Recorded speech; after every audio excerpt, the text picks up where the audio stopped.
بسم اللہ الرحمن الرحیم۔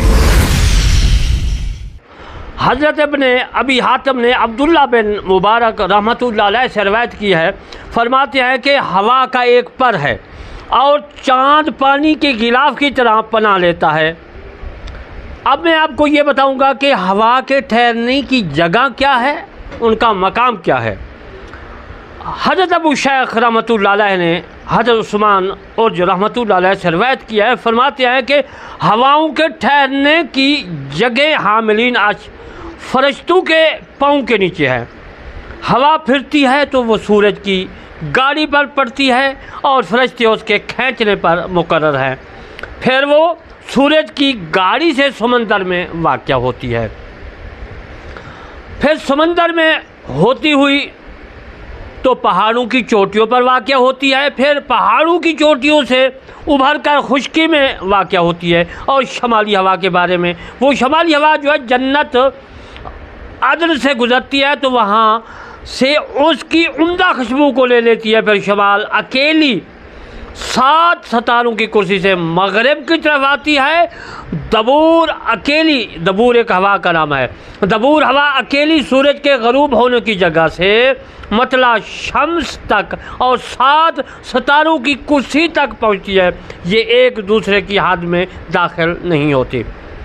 حضرت امام شافعی رحمۃ اللہ علیہ، حضرت ابن ابی شیبہ رحمۃ اللہ علیہ، حضرت احمد، ابو داؤد، نسائی، ابن ماجہ اور بہقی نے سنن میں لکھا ہے، فرماتے ہیں کہ حضرت ابو ہریرہ رضی اللہ تعالی عنہ سے روایت ہے کیا کہ مکہ کے راستے میں ہم کو ہوا نے آ لیا،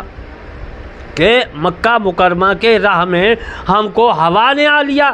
اور حضرت عمر رضی اللہ تعالیٰ عنہ حج کی ادائیگی پر تھے، ہوا سخت ہو گئی تو حضرت عمر رضی اللہ تعالیٰ عنہ نے اپنے ساتھیوں سے پوچھا تم کو ہوا کے بارے میں کیا پہنچا ہے، کوئی علم ہے، یعنی ہوا کے بارے میں کوئی ارشاد نبوی صلی اللہ علیہ وآلہ وسلم موجود ہے آپ کے پاس۔ اس کے بعد کوئی یہ فرماتے ہوئے سنا کہ انہوں نے عرض کیا کہ اللہ کی یہ ہوا روح ہے، یہ رحمت ہے اور عذاب لاتی ہے، اور اس کو برا نہ کہو، اللہ تعالیٰ نے اس کی خیر کا سوال، اللہ تعالیٰ سے اس کی خیر کا سوال کرو، اچھائی کا، بھلائی کا سوال کرو، اور اس کے شر سے پناہ مانگو۔ یہ حدیث جو میں نے عرض کی ہے، روایت عرض کیا ہے، عزیز المحترم، یہ دور منصور میں حضرت جلال السیوطی رحمۃ اللہ علیہ نے بھی لکھی ہے، 164 تفسیر دور منصور کی آیات مبارکہ پکڑ کی کرتے ہوئے۔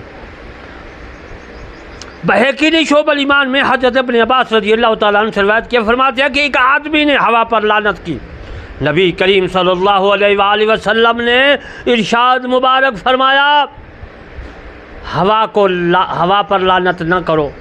کیونکہ ہوا اللہ کی طرف سے حکم دی جاتی ہے، یعنی اللہ ہوا کو حکم دیتا ہے، اور جو آدمی کسی چیز پر لعنت کرتا ہے جو لعنت کی مستحق نہیں ہوتی تو لعنت اس پر لوٹ آتی ہے۔ انسان کی بات بھی ہے، جس پر آدمی انسان لعنت بھیجتا ہے، اگر مستحق نہیں ہے انسان تو وہ لعنت اس کے اوپر آ جاتی ہے جو لعنت بھیجتا ہے۔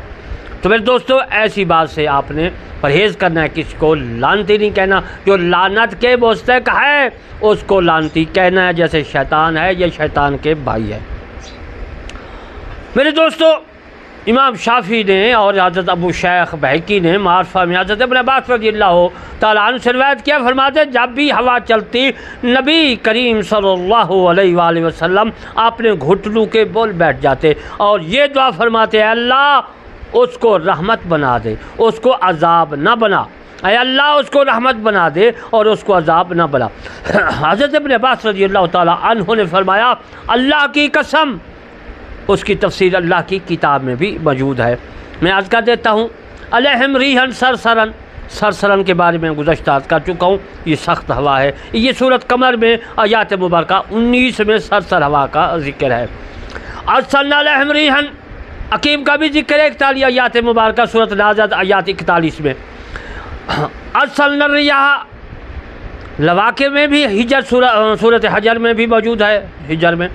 اور لفظ آیات ان یرسل الریاح مبشرات روم میں آیات 46 میں بھی موجود ہے۔ ہم نے ان پر تند ہوا بھیجی، ہم نے ان پر نفع سے خالی ہوا بھیجی، اور ہم نے ہوائیں جو ہے بادلوں کو بوجھل کرنے والی بھیجی۔ چلاتا ہے رب العزت ہوائیں خوشخبری لانے والیاں۔ امام ترمذی، نسائی اور عبداللہ بن احمد نے زوائد المسند میں لکھا ہے، اور ابھی ابن کعب رضی اللہ تعالیٰ عنہ نے روایت کیا، فرماتے ہیں کہ رسول اللہ صلی اللہ علیہ وسلم نے فرمایا ہوا کو برا نہ کہو، کیونکہ ہوا اللہ تعالیٰ کی روح میں سے ہے۔ اگر روح کی میں تفسیر کروں، جس طرح حضرت ابو قیم رحمۃ اللہ علیہ نے کتاب الروح میں روح کی عظیم مطلب تفسیر کیا، اسی طرح اگر میں روح کی تفسیر کروں تو کافی لگ جائے گا، وقت ٹائم اتنا میرے پاس نہیں ہے، اور انشاءاللہ کسی اور موقع پہ میں کروں گا۔ بہرحال اللہ تعالیٰ سے اس کے خیر کا سوال کرو، اور اس خیر کا جو اس کے اندر ہے، اور اس کے خیر کا جس کے ساتھ یہ بھیجی گئی ہے،